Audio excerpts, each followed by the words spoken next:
বিষ্ণু বলেন যে 8 জন ফেরেশতা কিয়ামতের দিন আল্লাহর আরশের পায়া ধরে থাকবে, ওই ফেরেশতাগুলোর কানের লতি থেকে কাঁধ বরাবর আসতে সবচেয়ে দ্রুতগামী যানবাহন, পৃথিবীতে সবচেয়ে দ্রুত চলে আলোর ফোটন। আলোর ফোটন 1 সেকেন্ডে চলে 3 লক্ষ কিলোমিটার। কয় লক্ষ কিলোমিটার? 1 ঘন্টায়?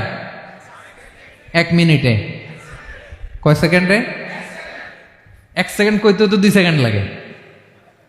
1 সেকেন্ডে আলোর ফোটন, আলোর কণা ছুটে 3 লক্ষ কিলোমিটার বেগে।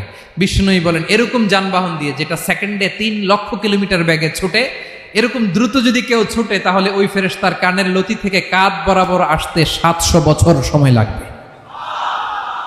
একজন ব্যক্তি তার বন্ধুকে এতটুকু বলেছিল যে আল্লাহ তোকে কোনোদিন মাফ করবে না, আল্লাহ তোকে কোনোদিন মাফ করবে না। এরকম কথা কিন্তু আমরা অনেকে বলে ফেলি। আল্লাহ পাক মৌতের পরে এই দুই ব্যক্তিকেই থাকবেন, কিয়ামতের মাঠে ডাকবেন। এটা বারজাকে হয়েছে।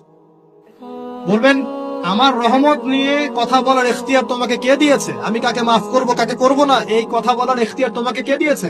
আজকে আমি তাকে মাফ করে দিলাম, তোমাকে জাহান্নামে দিয়ে দিলাম, চাপ করে দিলাম। অতএব আল্লাহ রাব্বুল আলামিনের এই বিশাল রহমত আমরা পাবো, আশাবাদী ইনশাআল্লাহ। এই কারণে আমাদের প্রথম যে বিষয়টা ফোকাস করতে হবে, আল্লাহ রহমত পেতে হলে আমাদের অবশ্যই বস্তুবাদিতা ত্যাগ করতে হবে। আল্লাহ পাক দুনিয়া পছন্দ করেন না। দুনিয়ার মোহে যারা ডুবে থাকে আল্লাহ এদেরকে পছন্দ করেন।